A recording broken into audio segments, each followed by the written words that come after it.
Hey everyone, welcome back to the Sword Fighting School with John and Steven. Another episode of the P.D.S.T. Longsword class. What we're going to do today is we are going to revisit the Tutta Volta. What is it? How is it used? And how is it used? And what is it? How is it used? And what are some ways that we can incorporate it into some other actions? Fior, in his manuscript, says do the Tutta Volta, but never really talks about what it is or how to do it.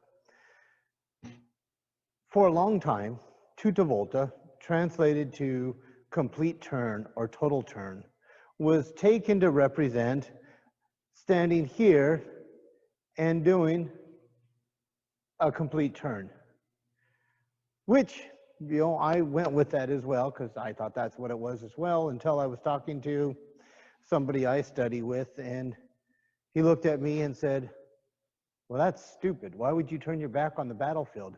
I went, but that's a really good question, because all my guys are behind me and the other guys are in front of me, and if I turn my back to try to run through my guys, they're going to punish me for that, and so are my guys. So it's not a complete turn of your body. It took me a long time to work it out, think about it. It's a complete turn behind your sword. So if I'm facing my opponent and I have my sword over his head and his sword is over my head, right now we both get hit. Would you agree with that? I would agree with that, yep. So I need to find a way to completely put myself behind the time. Tutta Volta can be done with either the front foot or the back foot. And imagine you have a laser beam coming off the big toe of your back foot, and it's just going straight out here. If I use my lead foot, I want to step across my foot, but I don't cross the laser beam. So if I'm standing here, no, this way, and I step across, if I want to turn it into a mezza volta, it just automatically goes there. If, on the other hand, I do my Tutta Volta and I need to get out of the way, I can step out of the way as well. I was fencing somebody one time, and I made the rookie mistake of crossing my feet. And as he lunged, I tried to back up out of the way, tripped over my own foot, and rolled. Unfortunately, I hurt myself doing it because I crossed my feet and I crossed that laser beam. So we use that symbol of the laser beam to know how far I can move my foot over.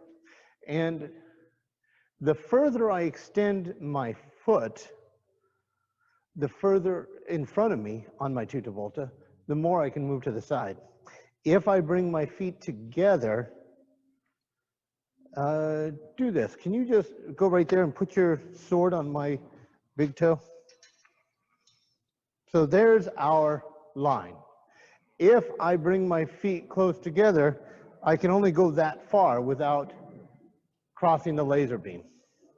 And that means that I'm very narrow. Anything past that and I've crossed the laser beam, which means I can trip over my own foot. But if I go further out, I can actually get further over because of the line. And this lines up my hips for my next action, which if I turn it into a mezza volta, now look how that's put me on this side of the line. It's really changed it. I can also do it with my back foot. So if I start here, I can step across this way.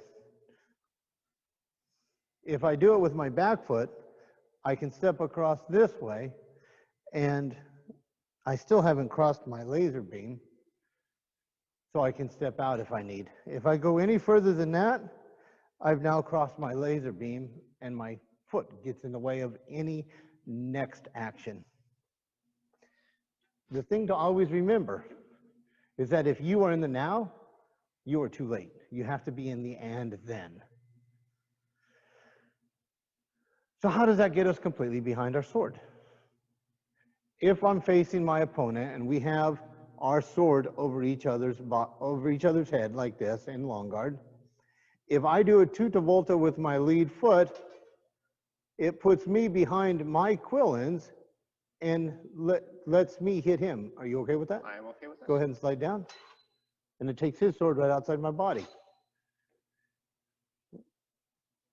I need to know whether to do the Tutta Volta with my lead foot or my back foot. And it's pretty simple. Just like in most grappling, if I push you, what do you do? I move. Well, yeah, but what do you do to me? Oh, you pull. So if I push, you pull. If I pull, I push.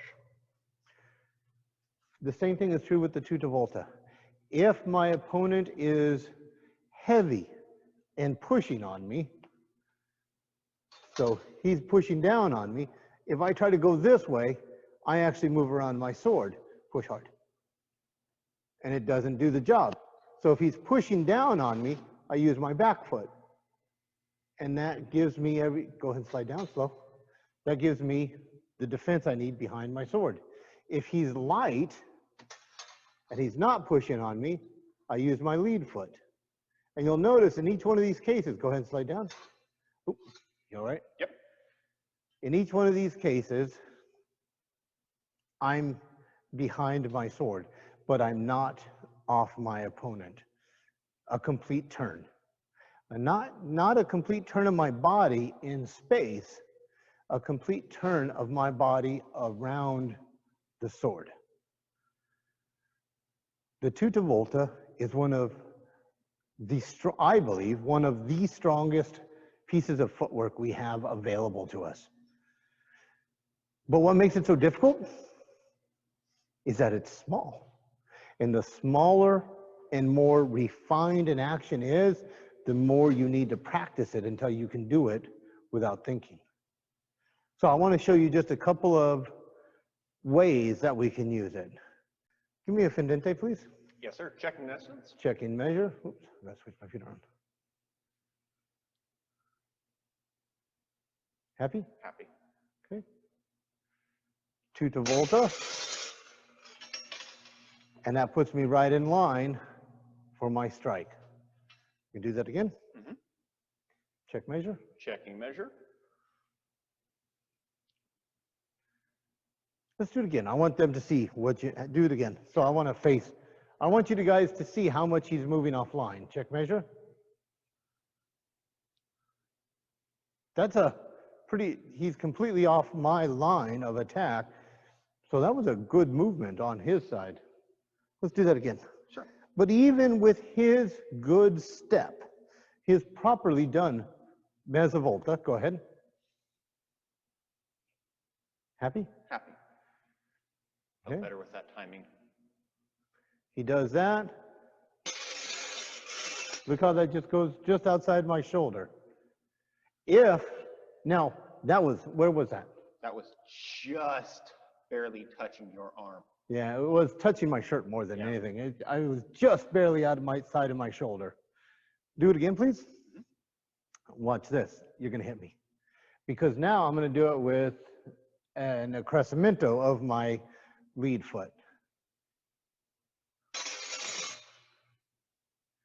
The only way I can protect myself here is to push my sword way out of the way. I've now given up the next action because he can easily deal with that. So while it feels safer to move that way, the Tutta Volta is actually better for us in the next action. One more time.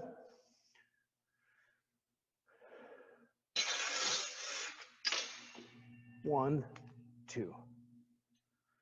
Remember, always hit him a second time. You never know. It works great with that. But what if I don't have a sword? You don't have a sword either. Oh. Just saying.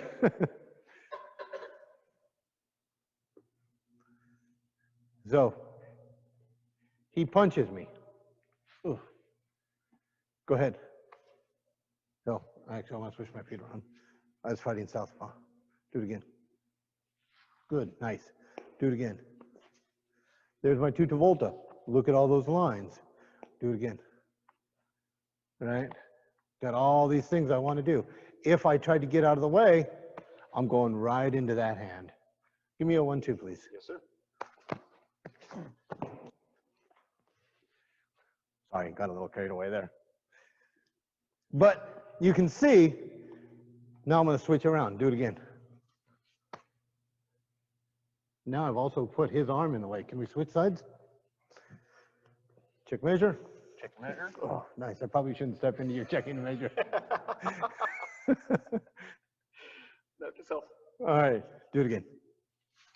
Now, one of the things I want to point out, that's a real hit. He's going slow, but it's a legitimate hit. If I try to get out of the way, yeah, I've defended myself, but by the time I can come back, go ahead and he's going to pull right into that and then punish me. So when I do that with my Tutta Volta, go ahead. Nice.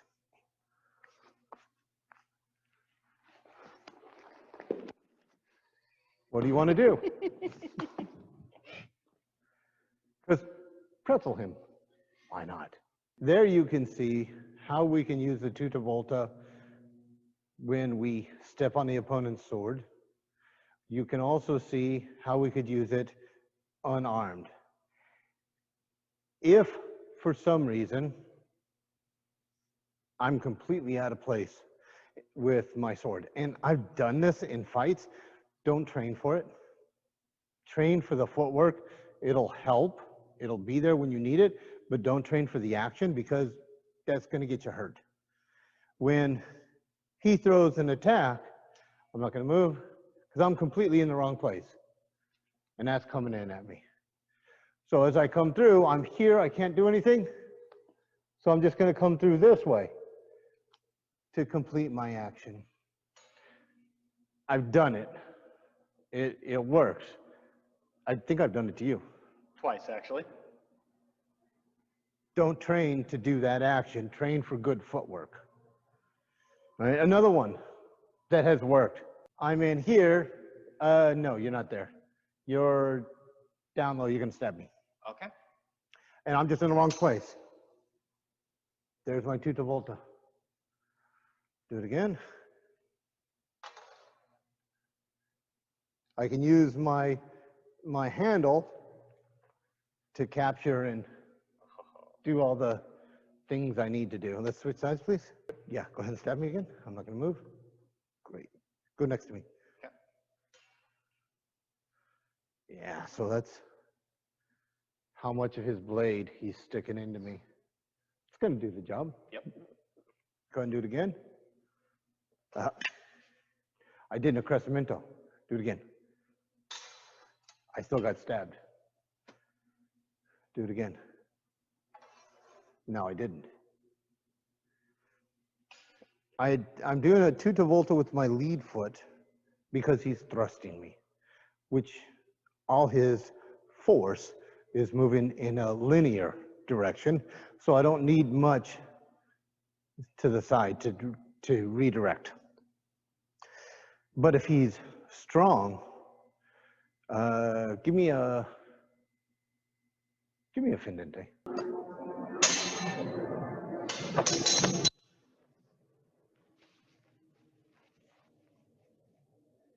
If we're in this position and my opponent's giving me a fendente, go ahead and check measure.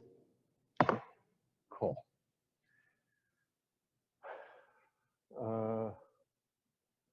Go ahead and check measure with a little more oomph.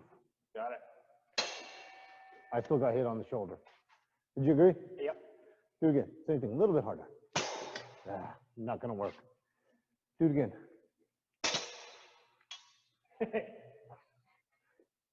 You're backwards to the camera. What happened? You hit me. Actually, the simplest way to do this is I hit myself in the face with your sword. So let's do it again.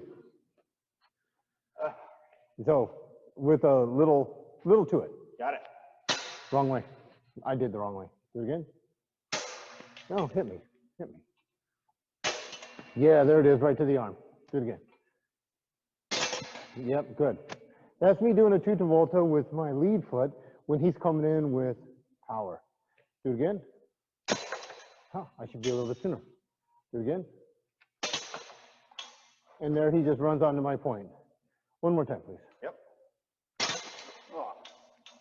And I don't need to work very hard because he's doing all the work for me. The thing to remember about the Tutta Volta is that it's a shorter tempo of the foot, which means you can work that within their tempo. If they're coming hard and you do a Tutta Volta with your lead foot, you're now putting power to power while narrowing your base. If, on the other hand, you go with your back foot because they're going hard, you are narrowing your base, but you're voiding the target because you're removing it. And why do we do a void?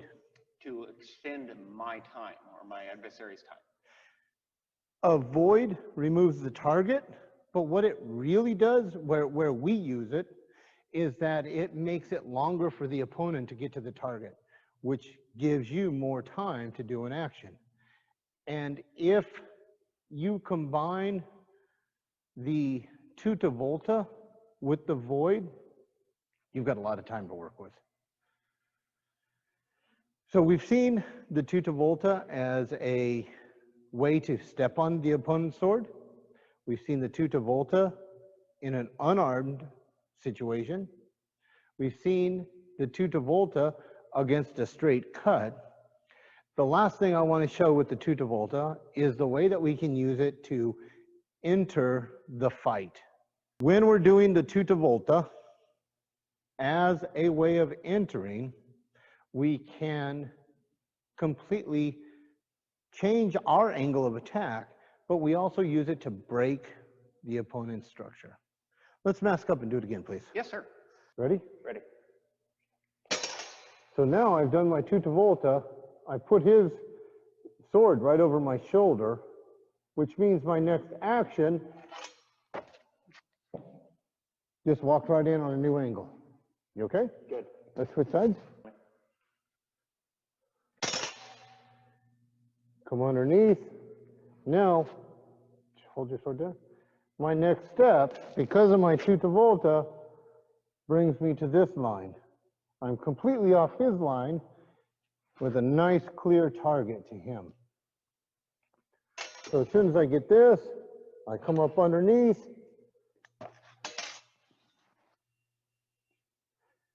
And this is the kind of pummeling action in which Fjord would say, make his teeth blossom, because I'm hitting him with a step.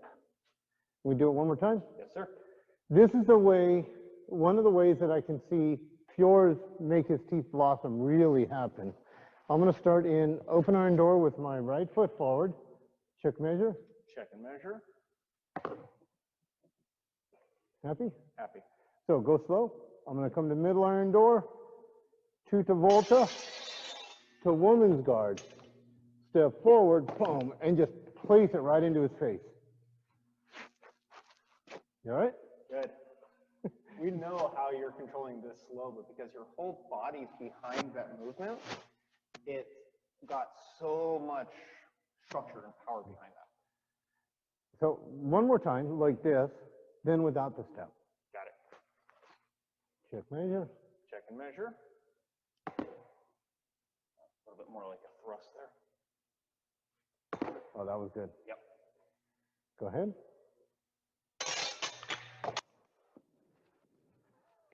And you don't need to hit him hard, because it does the job. Yep. Would you agree? I absolutely agree. Okay. You can hear the slur. I'm purposely being Yep. close to you, Got it. because I've worked my way in.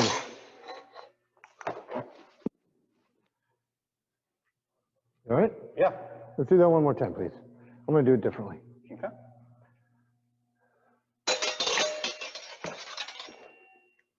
Into that blow.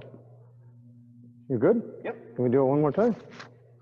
So this time, I'm going to woman's guard on my left with a Tutta Volta. And just popping them in the face real quick. And yeah, this one,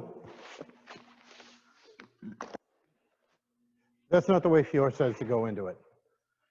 But the illustration here is that my Tutta Volta will give me the ability to change line. If I really want to pommel with my whole body behind it, I change my line so I can step. If I don't need that much power or I don't have that much time, I can do a different angle so that I just come through and just pommel straight in here, which is similar but different because now it's only with my arms, not with my body. What did you feel with those two things? So with the action 2 women's guard on the right, with your Tutta Volta mezza volta, I understand what it's like to be a SUV in front of a train. It's incredibly powerful. You always think about the and then, and even when you are being somebody who's initializing the attack in the partnership of the drill, you should always also think about your and then. So what is my and then in that space? I don't have much, except maybe to try and leap out of the way. Because I can't stop you in the structure you've broken where I can stand. The second one, when you move to women's guard on your left, it's faster, it feels. It was. Yeah, because it's a quick jab-like motion as opposed to a cross punch. And I could feel that I'm not disrupted as much in that space. It's still in a highly unpleasant situation with the pommel in your face. But I don't feel, I still have structure to counter inside of it. Yeah. In the first one, with the whole body behind it, I promise you, you will rock their world. As Fior says, you'll make their teeth blossom. In the second one, you'll knock out some teeth, but it's not going to have as much of an effect. It will then lead you again into your next action because this is going to allow me to do something else. Yeah. Turn it into your pendente. Right. Or let's imagine we're in armor. Can you give me that blow? Yeah. It's real slow. I come through and I'm here and I pummel him in the face like that. And as he goes back, I step out into my guard. Now I'm in upper serpent. And look how it just drives right in there. Inside of my, the weak point of my armor, my armpit. But your whole bot structure now is again behind that. So you're once again been in the and then. So you have your body behind your action. And I don't need to hide behind my sword this time for my secondary action because I'm in armor. Yep. And I can get away with things in armor that I could not get away with out of armor. And with that, we're going to close up this one. So John, thank you so much. You're very welcome, sir. I hope you enjoyed this. Remember, the Tutta Volta is a complete turn of your body around the sword. It is a fast action that has minimal movement, which changes the line of attack on your next action. Do you agree? I would agree. And with that, I want to thank you for joining us. Have a wonderful day. Stay safe. And I look forward to seeing you in class. All the best to you and yours. Boom. Stay safe, everyone.